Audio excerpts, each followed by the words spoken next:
Good morning dear students. आज के इस लेक्चर में हम एलपीपी प्रॉब्लम के सिंप्लेक्स मेथड को डिस्कस करेंगे। इससे पहले जो हमारा लेक्चर हुआ था उस लेक्चर में हमने ग्राफिकल प्रॉब्लम से ग्राफिकल मेथड से एलपीपी प्रॉब्लम को सॉल्व किया। तो हमारा आएगा सिंप्लेक्स मेथड। पहले हम इसकी थ्योरी समझ लेते हैं कि सिंप्लेक्स मेथड में हमें करना कैसे क्या होता है। अगर हम यहाँ बात करें, टॉपिक आपका है सिंप्लेक्स मेथड। इस सिंप्लेक्स मेथड में हम नंबर ऑफ टाइम्स इटरेशन करते हैं। उस इटरेशन के बाद हमारा सॉल्यूशन ऑप्टिमम आता है। जो हमारी लिमिटेड रिसोर्सेज होती हैं, एक हमारे होते हैं ऑब्जेक्टिव फंक्शन, एक होती हैं हमारी लिमिटेड रिसोर्सेज जिन्हें बोलते हैं कंस्ट्रेंट्स। तो उन कंस्ट्रेंट्स में उस ऑब्जेक्टिव फंक्शन को सेट करते हैं और उस प्रॉब्लम को ऑप्टिमाइज़ करते हैं। तो it is an iterative process for solving LPP in a finite number of step. इसे फाइनाइट नंबर ऑफ स्टेप में हम सॉल्व करते हैं। तो इसमें डिफरेंट टाइप के सॉल्यूशंस मिलते हैं। सबसे पहला feasible solution. A set of variables is called feasible solution of LPP if it satisfies the constraint as well as non-negative restrictions।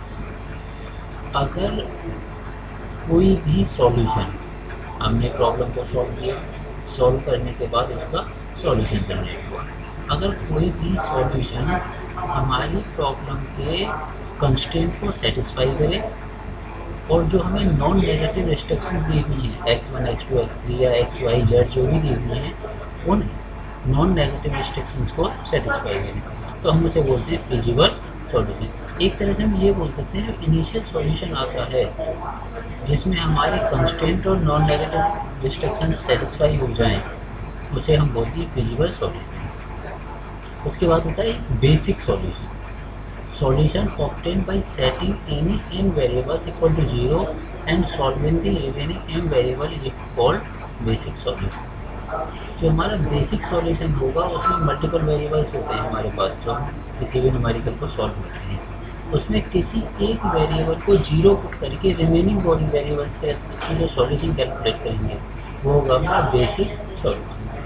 अब जब हम इनिशियल में कोई सॉल्यूशन कैलकुलेट करते हैं उसे बोलते हैं बेसिक फिजिबल सॉल्यूशन। हमारे पास एक एलपीपी प्रॉब्लम, उस एलपीपी प्रॉब्लम को हमें सिंप्लेक्स मेथड से सॉल्व करना है। जब हम सिंप्लेक्स मेथड से सॉल्व करते हैं और सॉल्व करने के बाद जो बेसिक सॉल्यूशन हमारा जनरेट होता है और वो बेसिक सॉल्यूशन हमारी दो कंडीशंस को सेटिस्फाई करे, एक नॉन नेगेटिव रिस्ट्रिक्शंस को और एक हमारे कंस्ट्रेंट को। अगर दोनों को सेटिस्फाई करता है तो उसे बोलते हैं basic feasible solution. It is a basic solution that also satisfy the non negative restriction. Basic solution क्या था? जो हमारा वेरिएबल्स को एक वेरिएबल को 0 रखने के बाद बाकी वेरिएबल्स के रेस्पेक्ट में जो आंसर कैलकुलेट किया गया था वो था बेसिक सॉल्यूशन। अगर यही बेसिक सॉल्यूशन हमारा नॉन नेगेटिव रिस्ट्रिक्शंस को भी सेटिस्फाई कर दे तो इसे बोलेंगे basic feasible solution. Non negative restrictions की अगर हम बात करते हैं तो वो generally x1, x2, x3, x1, x2, x3 greater than equal to 0 इस फॉर्मेट में दिए होते हैं, या x, y, z is greater than equal to 0, तो वो होगा हमारा बेसिक फिजिबल सॉल्यूशन। उसके बाद एक टर्म आती है ऑप्टिमम सॉल्यूशन। अब हमने जो बेसिक सॉल्यूशन कैलकुलेट किया है वो ज़रूरी नहीं ऑप्टिमाइज हो, उसे ऑप्टिमाइज़ करने के लिए हमें नंबर ऑफ़ इटरेशंस करनी होती है। देखना होता है कि इस सॉल्यूशन से भी बेस्ट सॉल्यूशन क्या हम कैलकुलेट कर सकते हैं, उसे बोलेंगे ऑप्टिमल बेसिक फिजिबल सॉल्यूशन।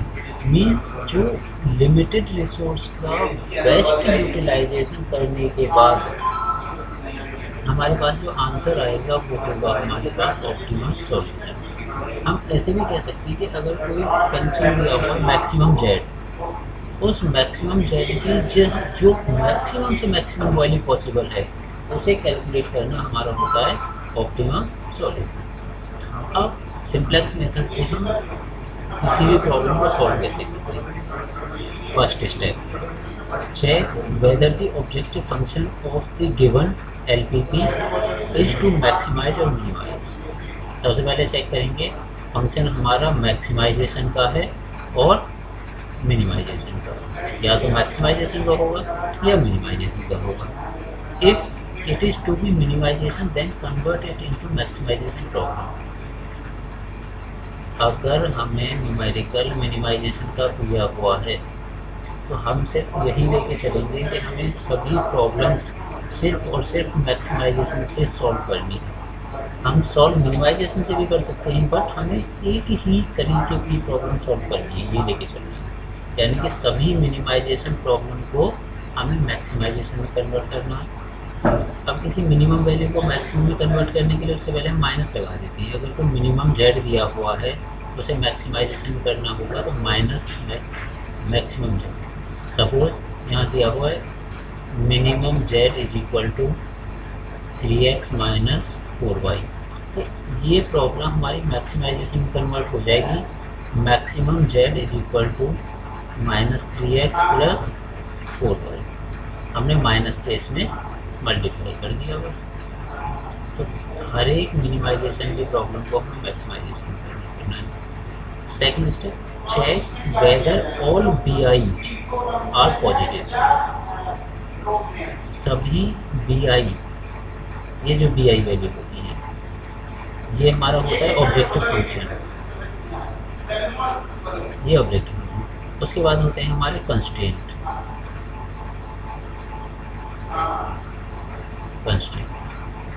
जैसे 3x plus 7y is less than equal to 5, x minus y is greater than equal to -3, इन्हें बोलते हैं हम कंस्ट्रेंट।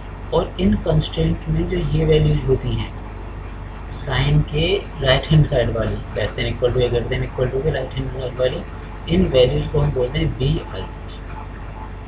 वैल्यूज, हमें बोलते हैं बी वैल्यू। अब यहाँ क्या है, check whether all BI's are positive. ये पॉजिटिव होना कंपलसरी है। अगर ये नेगेटिव है तो हमें माइनस से मल्टीप्लाई करके इसे पॉजिटिव में कन्वर्ट करना होगा। जैसे यहीं पर है ये क्या है, नेगेटिव, ये पॉजिटिव को होगा इसमें माइनस से मल्टीप्लाई कर दिया, -x प्लस वाई, ये कंस्टेंट चेंज हो जाएगा, ग्रेटर देन इक्वल टू है तो लेस देन इक्वल टू 3, ये कन्वर्ट।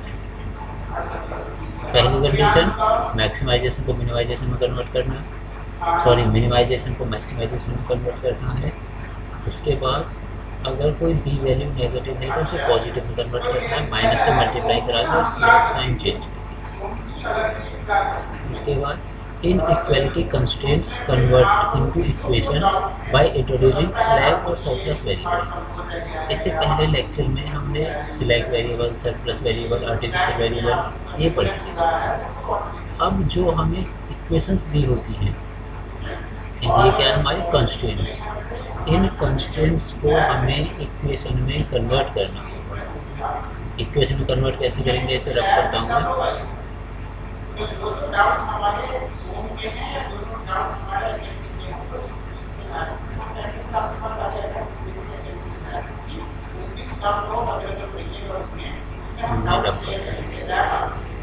एक एग्जांपल ले लेते हैं यहाँ पर हम, एग्जांपल ले लेते हैं। Minimum z is equal to 4x minus 3y, ये हो गया हमारा objective function, subjective to x minus y is greater than equal to -6, 2x plus 3y is less than equal to 5। तो पहला स्टेप था कि फंक्शन हमारा कैसा होना चाहिए, मैक्सिमाइजेशन टाइप का। देखो यहाँ कैसा है, मिनिमाइजेशन। तो सबसे पहले हमने क्या किया, इस फंक्शन को कन्वर्ट कर दिया। Maximum Z is equal to, minus से हम मल्टीप्लाई करते हैं, माइनस इसमें अंदर आता है, यहाँ भी लिखेंगे हम तो भी कोई दिक्कत नहीं है। 4x माइनस 3y, तो माइनस से मल्टीप्लाई करेंगे, -4x प्लस 3y। ये हो गया स्टेप नंबर 1। सेकेंड स्टेप में क्या देखते हैं कि कोई भी बी वैल्यू हमारी नेगेटिव नहीं होनी चाहिए, उसे पॉजिटिव होना चाहिए। ये वैल्यू देखो ये कैसी है, नेगेटिव, इसे पॉजिटिव में कन्वर्ट करेंगे। पॉजिटिव में कन्वर्ट करने के लिए माइनस से मल्टीप्लाई करते हैं, minus x plus y, sign कैसा है यहाँ पर ग्रेटर देन इक्वल टू, तो यहाँ हो जाएगा लेस देन इक्वल टू 6, ये कन्वर्ट हो गया। थर्ड स्टेप में क्या है कि जो भी इनइक्वालिटीज हैं हमारी उन्हें किस में कन्वर्ट करना है, इक्वेशन में। और इक्वेशन में कन्वर्ट करने के लिए ये चीज़ हमेशा याद रखना, क्या कि अगर आपके पास लेस देन इक्वल टू है, अगर हमारे पास लेस देन इक्वल टू है तो उस इक्वेशन के लेफ्ट हैंड साइड में प्लस एस ऐड हो जाएगा। अगर inequality less than equal to है तो प्लस ऐड होगा, इक्वल टू है तो प्लस ए होगा, और अगर ग्रेटर देन इक्वल टू है तो माइनस एस प्लस ए। इसे हमेशा याद रखना कि हमारी इनइक्वालिटी इक्वेशन में कैसे कन्वर्ट होती है, कब स्लैक वेरिएबल आएगा, कब सरप्लस वेरिएबल आएगा, कब आर्टिफिशियल वेरिएबल आएगा, less than equal to greater than, इसके हिसाब से। अगर मैं यही कन्वर्जन करना चाहूँ इसका कन्वर्जन क्या होगा, minus x plus y, sign कैसा है less than equal to, less than equal to के लिए क्या करेंगे प्लस एस, पहली बार जोड़ रहा हूँ तो S1 is equal to 6, conversion हो गया। अब एक ये इक्वेशन था इसे conversion 2x plus 3y less than equal to S2 is equal to 5, इस तरह से हम कन्वर्जन करेंगे। तीनों स्टेप क्लियर। अब फोर्थ स्टेप मेन हमारा जो होगा वो फोर्थ स्टेप होगा। फोर्थ स्टेप में क्या करते हैं, obtain an initial basic physical solution by the simplex table. Simplex table बनाते हैं और उस टेबल से हम initial basic physical solution calculate करते हैं। उस टेबल में ये फॉर्मेट हमारा फिक्स होता है, CB बेसिक वेरिएबल, CB क्या है, कोफिशिएंट ऑफ बेसिक वेरिएबल, या हम ऐसे लिख सकते हैं कोफिशिएंट ऑफ बेसिक वेरिएबल। उसके बाद बेसिक वेरिएबल, उसके बाद जो हमारा ऑब्जेक्टिव फंक्शन था उसमें जितने भी पैरामीटर थे x1 x2, यहाँ टेबल में हमने S2 ऐड किया, यहाँ S1 ऐड किया, वो सभी वेरिएबल x1 x2 x3 जितने भी x होंगे, उसके बाद S1 S2 S3 जितने भी S होंगे B वैल्यू, और सबसे लास्ट में यहाँ जाके आएगा हमारा लीस्ट रेशियो। इस टेबल को हम अच्छे से समझेंगे जब हम कोई न्यूमेरिकल देखेंगे। अभी आप सिंपल इतना समझ लो कि जितनी भी हमें टेबल इक्वेशंस दी होती हैं उतनी ही हमारे पास बेसिक वेरिएबल्स आते हैं, और इन इक्वेशन के डेटा को हम यहाँ एज इट इज़ लिख देते हैं। तो ये टेबल्स इनिशियल टेबल बनती है, इस टेबल से हम इनिशियल सॉल्यूशन कैलकुलेट करते हैं। उसके बाद हम कैलकुलेट करते हैं ZJ माइनस CJ। अब ZJ क्या है, जैसे देखो मैं इसके लिए कैलकुलेट करना चाहूँ ZJ x1 के लिए, ये multiply plus this multiply by, इससे आ जाएगा मेरे पास ZJ। और CJ क्या है, इस x1 का कोफिशिएंट, यहाँ ये लिखा हुआ, तो इनके मल्टीप्लिकेशन से जो समेशन आएगा उसमें से इसे माइनस कर दूँगा, तो यहाँ पर मेरे पास एक वैल्यू आ जाएगी सब जगह, ये सभी मेरे पास वैल्यू आ जाएंगे। अगर सभी ZJ minus CJ greater than equal to 0 होंगे तो हमारा सॉल्यूशन कैसा होगा, ऑप्टिमम। अगर सभी ZJ minus CJ equal to less than equal to 0 greater than equal to 0 नहीं होंगे तो हमारा solution is not optimal, not optimal, तो हमारा सॉल्यूशन ऑप्टिमल नहीं होगा। हमें सिर्फ चेक ये करना है कि जो हमारी यहाँ वैल्यूज आई हैं ZJ माइनस CJ की, वो सभी value greater than equal to 0 होनी कंपल्सरी।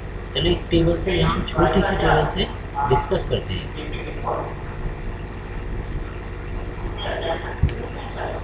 जैसे हमारे पास यही ऊपर वाला ही न्यूमेरिकल था, इसी न्यूमेरिकल को ले लेते हैं। अब ऊपर वाले न्यूमेरिकल में पहले देखते हैं हमारे पास क्या है, मैक्सिमम Z इज दिस। तो यहाँ पर जो मेरा ऑब्जेक्टिव फंक्शन बना वो ऑब्जेक्टिव फंक्शन हो गया maximum Z is equal to, maximum Z convert हो गई थी -4x प्लस 3y, ठीक। उसके बाद पहली इक्वेशन में हमने ये ऐड किया था S1 प्लस 0 S1। 0 क्यों कि S का जो कोफिशिएंट होगा वो होगा 0, S का जो कोफिशिएंट होगा 0 S1, और दूसरी क्या है S2 प्लस 0 S2। ये हमारा हो गया ऑब्जेक्टिव फंक्शन। अब टेबल अगर हम बनाते हैं, यहाँ कोफिशिएंट ऑफ बेसिक वेरिएबल,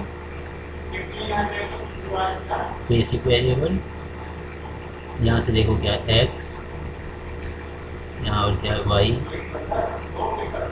यहाँ क्या है S1 S2, और इसके बाद b वैल्यूज लास्ट में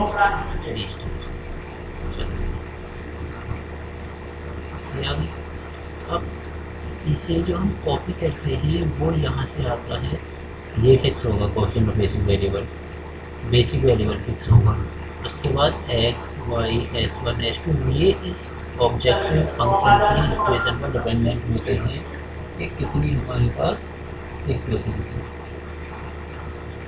उसके बाद बी वैल्यूज हमारी यहाँ से आती हैं जो ग्रेटर देन इक्वल टू या लेस देन इक्वल टू करवा देते हैं, रजिस्ट्रेशन कैलकुलेट करते हैं। तो पहली इक्वेशन उठाता हूँ, मेरे पास पहली इक्वेशन है ये जो हमने कन्वर्ट कर दी थी माइनस को हटा के।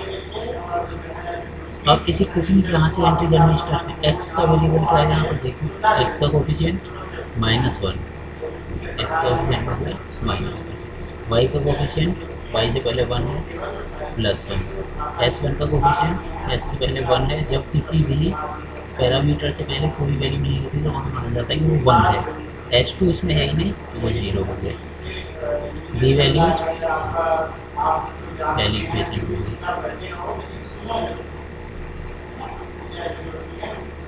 इक्वेशन नंबर 2 ये रही, x का कोफिशिएंट 2, y का कोफिशिएंट 3, S1 का कोफिशिएंट, S1 है ही नहीं यहाँ तो कोफिशिएंट 0, S2 का कोफिशिएंट 1। जो हमने 0s का कोफिशिएंट किया था वो मेन इक्वेशन में लिया है, कंफ्यूज मत हो जाना। मेन इक्वेशन जो होगी, जो हमारा ऑब्जेक्टिव फंक्शन होगा, वहाँ जो s के कोफिशिएंट आएंगे वो 0 होंगे, और यहाँ जो s का कोफिशिएंट है इससे पहले कुछ नहीं लिखा हुआ, इसका मतलब ये 1 है, और इस इक्वेशन b की वैल्यू है हमारी 5।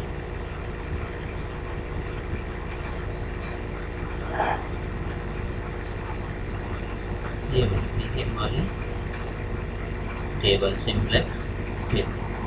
इस टेबल में अब हमें आइडेंटिफाई करनी है बेसिक वेरिएबल्स। बेसिक वेरिएबल्स वो वेरिएबल होते हैं जिनमें यूनिट मैट्रिक्स बनी होती है। कितनी रो यहाँ पर 2, अब 2 रो के लिए जो यूनिट मैट्रिक्स होगी 1 0 और 0 1। अगर 3 होते तो 1 0 0 0 1 0 0 0 1।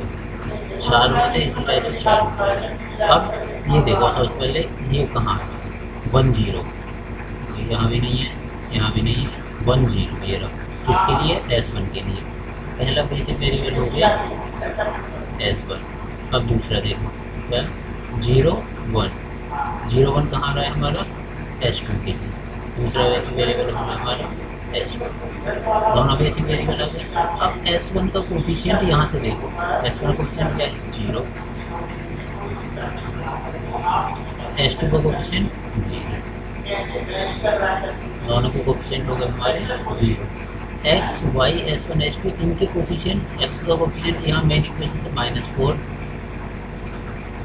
y का कोफिशिएंट 3, S1 का कोफिशिएंट 0, S2 का कोफिशिएंट 0। ये हमने ऊपर लिख दिया। तो ये हमारी इनिशियल टेबल हो गई। अब मैं इसे बेसिक वेरिएबल वाले को एक बार रफ करता हूँ, क्योंकि हम यहाँ ZJ - C से कैलकुलेट करेंगे। अब ZJ कैलकुलेट, जेड जे किसके लिए, पहले एक्स के लिए कैलकुलेट कर लीजिए। एक्स के लिए क्या, 0 × -1, 0 × -1 plus 0 × 2,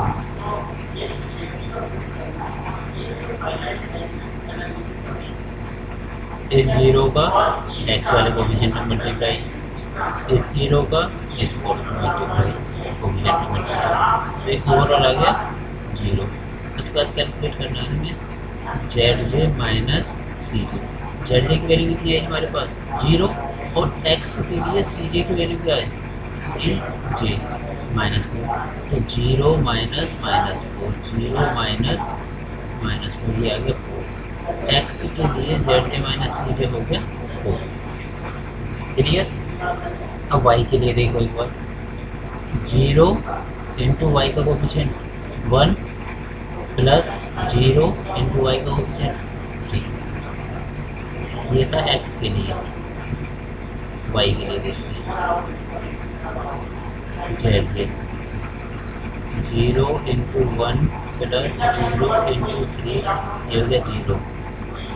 Z J minus C जे, वाई के लिए सी जे की वैल्यू क्या है 3, तो ये हो गया 0 - 3 = -3। इसकी वैल्यू आ गई S1 के लिए देखो 0 × 1 प्लस 0 × 1, टोटल हो गया 0, 0 माइनस सी जे की वैल्यू 0, तो 0। यहाँ देखो 0 × 0 प्लस 0 × 1, 0 माइनस 0, ये वैल्यू आ गई आपकी जेड जे माइनस सी। अब अगर यहाँ देखें हम वाई के सॉरी एक्स के लिए -4, वाई के लिए -3, एस के लिए 0, S2 के लिए 0। अगर हमने सही किया होगा तो ये कंपलसरी है कि जो हमारे बेसिक वेरिएबल्स हैं दोनों, उनके लिए जेड जे माइनस सी जे हमेशा 0 ही आएगा। अगर 0 नहीं आता है तो हमने कहीं ना कहीं कोई ना कोई गलती ज़रूर कर दी है। ये क्लियर हो गया एकदम। तो सबसे पहले मैट्रिक्स बनाई, उसके बाद मैट्रिक्स बनाने के बाद जेड जे माइनस सी जे हमने कैलकुलेट कर लिया। अब कैलकुलेट करने के बाद अब हमने चेक किया स्टेप नंबर 5 वाला। स्टेप नंबर 4 में टेबल बन गई। स्टेप नंबर 5 में क्या है कि जो हमारे पास जेड जे माइनस सी जे की वैल्यू आई है उस वैल्यू को हम चेक करेंगे। If all Z J minus C J greater than equal to 0, solution option देखो ये greater than equal to 0, but ये नहीं। तो यहाँ पर ये जो वैल्यू है हमारी, ये value greater than equal to 0 नहीं है, तो इसलिए हमारा सॉल्यूशन ऑप्टिमम नहीं। अब इसे ऑप्टिमम सॉल्यूशन में कन्वर्ट करना होगा। कन्वर्ट करने के लिए क्या करेंगे, find the entering variable that is की कॉलम। की कॉलम फाइंड आउट करेंगे, और की कॉलम वो होता है जैसे मैंने मैक्सिमम आता है, एक ऐसा पॉइंट जहाँ Z J minus C J maximum negative होगा। देखो नेगेटिव तो ये रहा, नेगेटिव में सबसे मैक्सिमम तो 3 ही बच रहा है, यहाँ तो बस एक ही वैल्यू है। इसे बोलेंगे हम की कॉलम या एंट्रिंग वेरिएबल। एंट्रिंग वेरिएबल कैसे फाइंड आउट करेंगे हम, जो हमने जेड जे माइनस सी जे की वैल्यू देखी है उस जेड जे माइनस सी जे में सबसे पहले देखिए नेगेटिव कहाँ कहाँ है, और उस नेगेटिव में सबसे ज़्यादा वैल्यू कौन सी है। जैसे ये सबसे मैक्सिमम का मतलब मैं ये कह रहा हूँ साइन के साथ नहीं, मॉड्यूल के साथ मैक्सिमम। सपोज एक वैल्यू -3, एक है -5, तो हम जो सेलेक्ट करेंगे -5 को सेलेक्ट करेंगे नेगेटिव के साथ मैक्सिमम वैल्यू। उसके बाद find the leaving variable that is की रो। की रो कैलकुलेट करने के लिए करना होगा हमें लीस्ट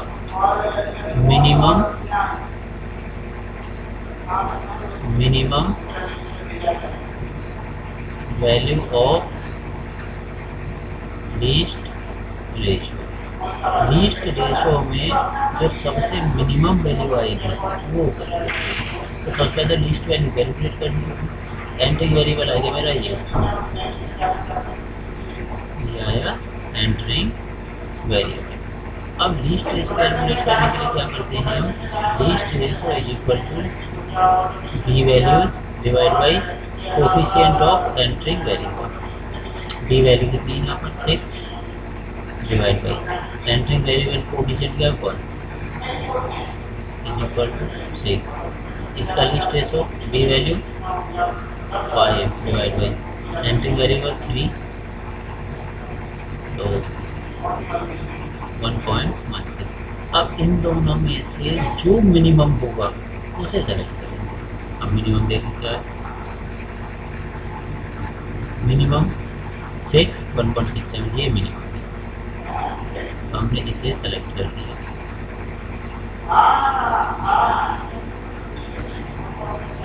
तो ये हो गया हमारा आउटगोइंग वेरिएबल या की रो। की रो की कॉलम में कोई कंफ्यूजन तो नहीं। जेड जे माइनस सी जे कैलकुलेट करेंगे, तो जेड जे माइनस सी जे जिसके लिए मोस्ट नेगेटिव होगा वो हमारा एंटी वेरिएबल होगा, और जहां हमारा मैक्सिमम लीस्ट रेशो मिनिमम आएगा वो हमारा आउटगोइंग वेरिएबल होगा। अब इसके बाद जो दोनों का इंटरसेक्टिंग पॉइंट आता है उस इंटरसेक्टिंग पॉइंट को हम बोलते हैं की एलिमेंट। वो होगा की एलिमेंट। अब फिर से हम एक नई टेबल बनाते हैं। Step number 8, from a new basic variable by dropping the leaving variable and introducing एंटी variable along with the value under C B column make unit matrix and value. अब इसके बाद हम फिर से टेबल बनाएंगे। फिर से टेबल बनाने के बाद एंट्रिंग वेरिएबल को एंटर करा देंगे, और जो वेरिएबल लीव किया है आउटगोइंग वेरिएबल है उसे लीव करा देंगे। अब जैसे यहाँ देखूँ मैं, एंटर किस वेरिएबल ने किया, वाई ने। देखो एंट्री वेरिएबल ये है वाई, लीव किसने किया, लीविंग वेरिएबल क्या है मेरा O2 सॉरी S2। S2 को यहाँ से बाहर निकाल देंगे और इस S2 की जगह पर हमारा एंटर हो जाएगा वाई। एक नई टेबल बनेगी फिर से y और S1 इन दोनों के बीच में यूनिट मैट्रिक्स बनाई जाएगी। फिर से इसे जेड जे माइनस सी जे कैलकुलेट किया जाएगा। फिर से हमें देखा जाएगा कि नेगेटिव तो नहीं है। इस प्रोसीजर को तब तक करेंगे जब तक कि सभी जेड जे माइनस सी जे पॉजिटिव नहीं हो जाए। ये हमारा प्रोसीजर है सिंप्लेक्स मेथड से न्यूमेरिकल को सॉल्व करने का। अब जो टेबल बन रही है या कैलकुलेशंस हो रही हैं वो ज़्यादा क्लियर होंगी हमें जब हम न्यूमेरिकल सॉल्व करेंगे। किसी भी न्यूमेरिकल को हम जब सॉल्व करेंगे तब हमें ज़्यादा क्लियर होगा। अब न्यूमेरिकल सॉल्व करते टाइम भी अलग अलग टाइप के सॉल्यूशंस हो सकते हैं, जैसे कि लीस्ट रेशो में टाई हो। अगर हाँ एक और चीज़ याद रखना आप लोग, अगर लीस्ट रेशो में कोई भी नेगेटिव वैल्यू आए या इन्फिनिटी वैल्यू आए तो इन्हें हम नेगलेक्ट करते हैं, इन्हें हम कंसीडर नहीं करेंगे, इन्हें हम कर देंगे नेगलेक्ट। जैसे सपोज यहाँ पर एक वैल्यू आ गई लीस्ट रेशो में इस टाइप से, लीस्ट रेशो 5 इन्फिनिटी -6 4। इसमें लीस्ट कौन सी होगी, अब इसे कंसीडर नहीं करेंगे, इसे कंसीडर नहीं करेंगे, इन दोनों में देखेंगे 4 हो जाएगी, 4 हमारा हो जाएगा आउटगोइंग वेरिएबल। अगर लीस्ट रेशो में कोई भी नेगेटिव या इन्फिनिटी होगा तो हम उसे काउंट नहीं करेंगे। दूसरा, अगर लीस्ट रेशो में टाई होगा,